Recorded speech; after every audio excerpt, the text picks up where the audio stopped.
الحمد للہ وکفی والصلاۃ والسلام علی من لا نبی بعد اما بعد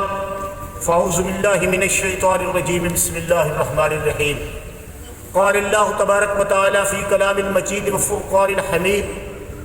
من جاء بالحسنۃ فلہ عشر امثالھا۔ خالق کائنات نے اپنے پاک کلام قرآن مقدس میں یہ فیصلہ کیا ہے کہ میرے راستے میں جو آدمی 1 روپیہ خرچ کرے گا، میرے راستے میں جو 1 نیکی کرے گا، اس کو اس کا بدلہ 10 گنا ملے گا۔ اس آیت کریمہ کا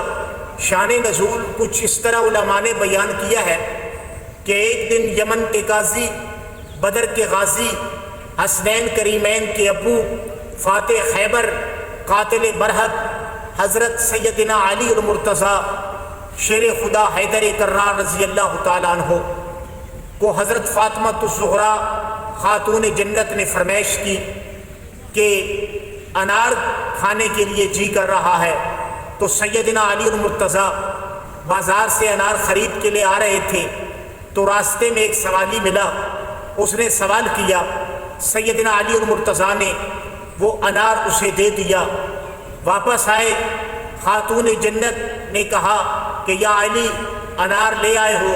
تو حضرت علی المرتضیٰ رضی اللہ تعالیٰ عنہ اسی دوران پیارے نبی محبوب محمد احمد مجتبیٰ بدر برج حلتا گوہر انما مقصود کائنات آپ کی خدمت میں ہدیہ کے طور پر ایک صحابی انار لائے، تو آپ نے کچھ انار دیے کہ جا کے فاطمہ الزہرا کے گھر دے کے آؤ۔ تو صحابی نے 1 انار اپنے پاس رکھا، 9 انار جا کر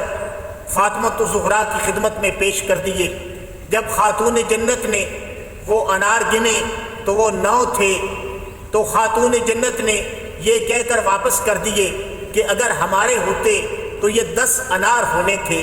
اتنا انہیں خالق کائنات کی پاک اور عظیم کتاب پر قوی یقین تھا۔